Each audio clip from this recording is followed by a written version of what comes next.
Bienvenue dans ces 10e rencontres de l'IFCO, des rencontres qui vont parler de la culture de la résolution de problèmes et de l'excellence opérationnelle, car c'est une innovation pédagogique de faire travailler ensemble des étudiants et des professionnels sur des thèmes très concrets, et nous sommes très attachés à cela à l'IFCO, l'Institut français pour la compétitivité et l'excellence opérationnelle. Concrètement, c'est quoi ces méthodes de résolution de problèmes et comment au quotidien on peut le faire? Alors pour vous, étudiants en master, en contrôle, audit et reporting, la posture d'audit est une posture qui est souvent une posture perçue comme du jugement, qu'on le veuille ou non. Et on verra que la culture de résolution de problèmes peut très bien se marier et être complémentaire avec cette posture pour justement faire émerger les problèmes et les faire résoudre avec fermeté et bienveillance et du coup atteindre une meilleure excellence. Pour cela, j'aimerais vous raconter une histoire courte, j'ai 5 minutes. L'histoire de Numi. Numi, dans les années 80 aux États-Unis, c'est une joint venture entre General Motors et Toyota. Donc deux cultures très différentes. C'est une usine du groupe General Motors qui est la plus mauvaise du groupe. Et d'ailleurs, cet exemple est cité comme une étude de cas à Stanford, comme un business case en fait, qui est très important à prendre en compte. Et au bout de 6 mois, la courbe s'inverse et les résultats augmentent de manière exponentielle, beaucoup plus forte qu'ils étaient descendus. Ce qui fait qu'au bout de 15-18 mois, cette usine qui était la plus mauvaise du groupe devient la meilleure du groupe. Ils s'attendent à avoir de nouvelles machines, de nouveaux systèmes informatiques, de nouveaux outils. Et finalement, ils ne voient rien de ça. Donc ils posent la question, mais qu'est-ce qui s'est passé?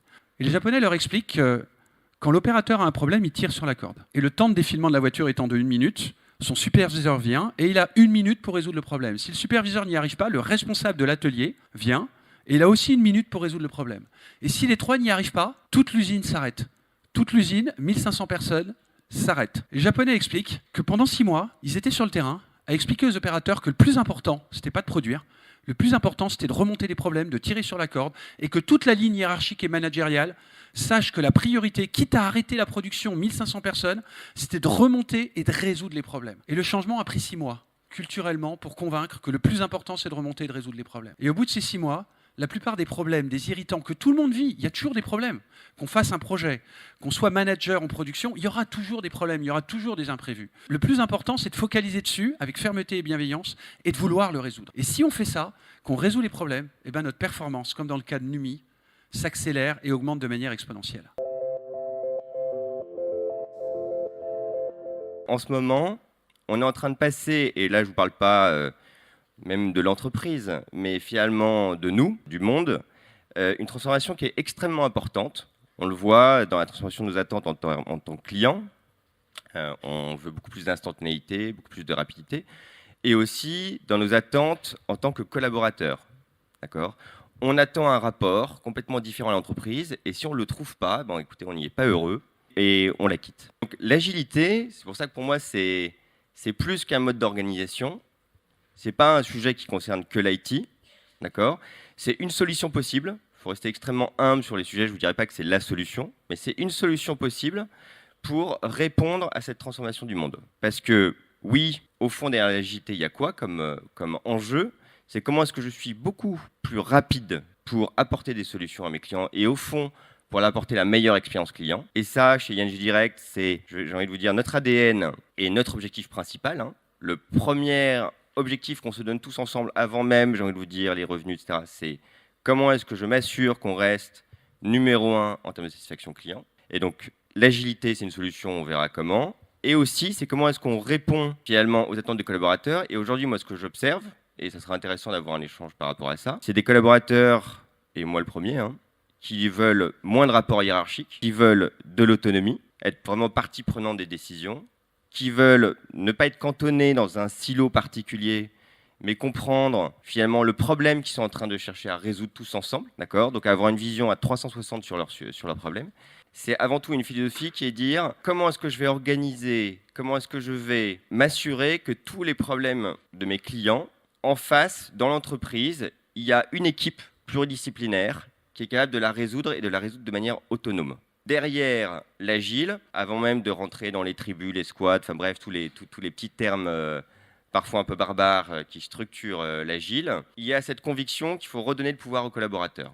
Ça demande, et c'est aussi challengeant, ça je vous le cacherai pas, un lâcher-prise au niveau hiérarchique qui est extrêmement fort. Moi, une fois par trimestre, on s'est calé sur des macros objectifs, mais il n'y a pas de copil, il n'y a pas de comité de pilotage, il n'y a pas de document. Lorsqu'il y a un échange, c'est un échange en général qui est en stand-up, devant un mur, dans une salle qu'on appelle l'OBEA, où chacun dit aux autres où il en est par rapport au projet, et il va dire ça marche très bien. Donc c'est juste des post-it qui sont collés sur un mur. Ça, c'est un problème, d'accord. Alors il classifie le problème selon 2 axes qui sont extrêmement simples.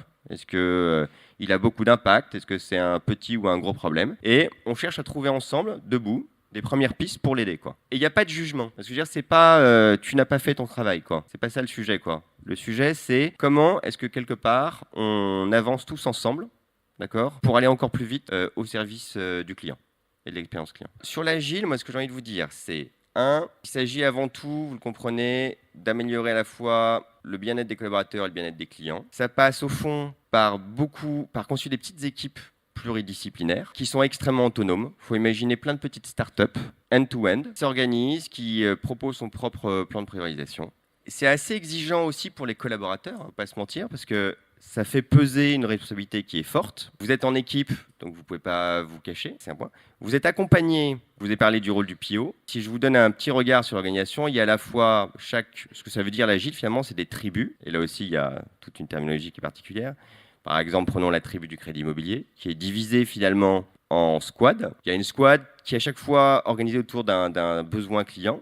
Donc par exemple, première squad qui peut être j'ai envie que ma souscription de crédit immobilier soit la plus simple et la plus fluide en tant que client. Deuxième squad qui peut être voilà, j'ai souscrit un crédit immobilier. Comment est-ce que finalement la vie de mon crédit immobilier se passe de manière extrêmement simple? C'est 2 objectifs qui sont différents, c'est des équipes qui vont être différentes, c'est des pages digitales qui vont être différentes, c'est des outils informatiques qui vont être différents.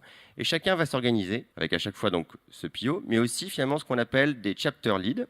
Et à nouveau, il faut, mais j'y reviendrai, il faut s'adapter à toute cette terminologie. Et lui, il n'est pas en charge de ce qu'on doit faire, il est en charge de comment j'accompagne les collaborateurs de manière transverse. Tous les responsables digitaux, par exemple, quel que soit leur squad, ont un chapter lead qui va être en charge de les faire monter en compétences sur leurs compétences purement digitales. Voilà les dernières technologies, comment est-ce que tu développes l'aspect digital sur le crédit immobilier?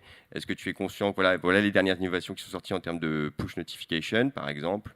Et donc lui, il ne va jamais intervenir sur est-ce que tu as fait ci ou est-ce que tu as fait ça. Parce que ce n'est pas son sujet, lui, il n'est pas dans la squad, il ne connaît pas les objectifs, c'est pas lui qui est en charge d'organiser la squad, il est en charge juste d'accompagner le développement des collaborateurs.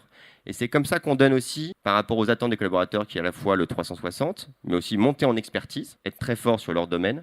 C'est comme ça qu'on les aide à se développer. Et c'est un deuxième aspect de l'agile c'est pas simplement donner un cadre de travail qui est flexible à chacun, c'est aussi permettre à chacun, j'ai envie de vous dire, d'accomplir, de grandir, en fait, en étant avec un investissement managérial qui est extrêmement fort. Est-ce que c'est simple de passer en agile? Non. Alors, c'est pas simple dans les entreprises qui ont une culture hiérarchique, militaire, extrêmement ancrée. Voilà, c'est l'histoire, il ne s'agit même pas de juger, c'est juste comme ça, et en particulier les banques françaises. Parce que ça implique, vous comprenez bien, d'enlever un certain nombre d'échelons hiérarchiques intermédiaires qui sont là uniquement dans une logique de reporting, d'accord, ou de contrôle, alors que nous, ce qu'on veut, c'est libérer les collaborateurs. Parce que ça implique pour le management vraiment d'avoir un acte de foi qui est les gens savent mieux, connaissent les objectifs, ils sont unis en fait au sein d'une même tribu par les mêmes indicateurs, la satisfaction client, l'efficacité. Que vous soyez, si vous voulez, responsable digital, responsable communication commerciale, vous avez les mêmes indicateurs que l'ensemble de l'équipe, parce que vous êtes partie prenante de l'équipe. Et ça, c'est un trait extrêmement fort d'union entre les gens. Ce jour-là, on est parti dans une grande aventure qui s'appelle Ariane 6. C'est pas du tout construire un nouveau lanceur, c'est transformer l'industrie du transport spatial. Bon, problem solving, c'est assez simple, c'est problème et solving. Mais une fois qu'on a dit ça, finalement, c'est assez compliqué. Pourquoi? Problème, premier point. C'est pas du tout naturel de traiter le sujet à travers les problèmes.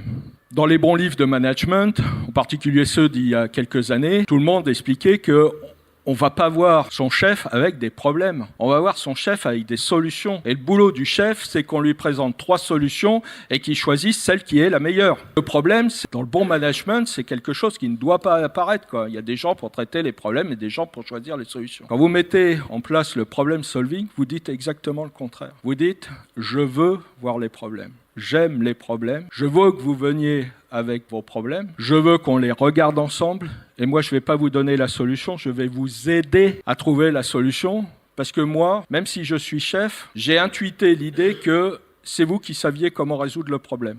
Et là, finalement, solving, c'est de l'ingénierie appliquée à l'organisation, aux relations humaines, aux interfaces, etc. Dans un projet, c'est 80% des problèmes. Les problèmes techniques dans un programme, y compris sur un programme aussi technologique qu'Ariane 6, c'est la partie presque la plus facile à résoudre. Les problèmes d'organisation, de fonctionnement, quand vous avez 3000 ingénieurs qui travaillent ensemble, c'est bien plus compliqué à régler que des problèmes de thermique, de mécanique, de vibration. On est tous humbles, il n'y a pas de star. Et le but du jeu, c'est d'échanger sur nos passions. Donc tous les professionnels qui sont là, donc vous êtes les bienvenus. Vous avez notre cher président qui est là. N'hésitez pas à rentrer en contact avec lui. On voulait des cours qui mêlent les étudiants et les entreprises. Et on voulait des cours qui mettaient les étudiants au cœur de l'entreprise pour qu'ils puissent, les étudiants, traiter des vrais problèmes de la vraie vie en mettant en œuvre leur savoir-faire, tout en acquérant un savoir-être qui était celui de « je suis là pour aider, je ne suis pas forcément là pour donner des leçons ». Un premier thème qui est finalement comment est-ce qu'on doit être agile dans la résolution de problèmes, si je devais le traduire de façon différente par rapport à ce qui est écrit ici. Et puis un second thème, c'est comment est-ce qu'on transforme, on a réussi à résoudre un problème à une démarche plus globale. Comment je peux prendre de l'amplitude et en quoi je peux être différent.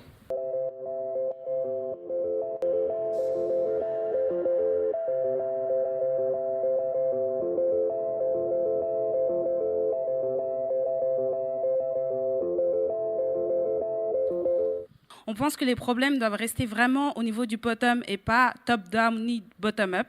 Il faut admettre qu'on va rencontrer des problèmes, il ne faut pas avoir peur de le dire. Il faut accorder du temps et de l'argent à la résolution de ces problèmes. Nous, on va commencer par une citation. Einstein a dit qu'il faut se méfier des personnes qui trouvent des problèmes à chaque solution. Donc pour insister sur ce point, notre mot d'ordre a été vraiment le collectif. Et qu'il faut donc déjà dans un premier temps identifier le problème et aussi savoir combattre la résistance au changement en étant à l'écoute donc, de toutes les parties prenantes, donc les salariés, les clients, mais aussi les concurrents, et vraiment avoir un esprit de bienveillance et de positif pour pouvoir résoudre chaque problème parce qu'il y en aura et que la route est longue.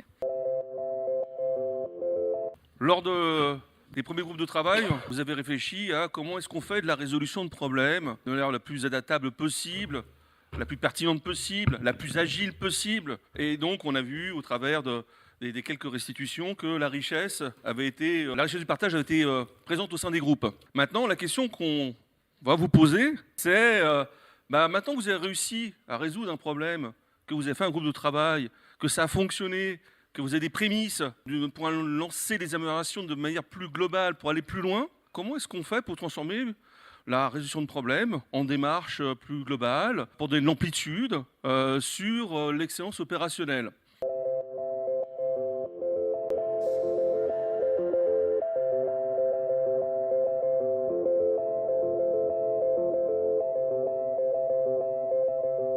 Les grands changements qui ont été effectués dans des services doivent être présentés en interne, donc par des conférences par exemple. Surtout ne pas dire on a eu la solution, voilà ce qu'on a fait, mais laisser un peu libre cours à la réflexion au niveau des différentes équipes de l'entreprise, même si ce n'est pas forcément les mêmes services. Et après on dit qu'il y a des solutions et des problèmes qui n'en sont pas toujours. Donc les solutions ils doivent être vraiment formalisées en interne sur un process qui permet vraiment de garder ce savoir, comment on a résolu le problème, à quoi on a eu affaire, comment on l'a utilisé, quelles ont été nos démarches. Et pour les problèmes, on pense que c'est le contrôleur de gestion qui peut être un déclencheur d'étincelles en disant voilà comment je fais d'habitude et maintenant, comment on peut faire, comment on peut prendre un autre angle de vision sur nos problématiques pour vraiment susciter la curiosité des différents services en interne pour le changement. Il y a deux points qui sont très importants qui ressortent là. C'est la capitalisation, donc la capitalisation du recensement des problèmes et la capitalisation sur la mise en œuvre des solutions. Donc autre chose qui a été dit, c'est que le copier-coller ne marche jamais. Donc on n'impose pas des solutions à des gens, même si on sait que c'est ça. Donc on travaille avec eux ailleurs. Donc on fait de la standardisation, oui, mais pas de la standardisation à outrance. Une fois qu'on a identifié des problèmes, c'est de donner du sens dans les actions qu'on va mettre en place après. Donner du sens, c'est-à-dire les cartographier, les identifier et pouvoir déceler tous les risques qu'on pourrait y voir, pouvoir donner du sens pour qui? Pour le business, pour le client et pour les employés. Effectivement, on s'est dit qu'il y avait plein d'outils qu'on pourrait utiliser, mais seuls les outils ne suffisent pas. Et pour terminer, l'objectif, en fait, c'est d'être le plus utile le plus rapidement possible pour être dans une démarche d'amélioration continue.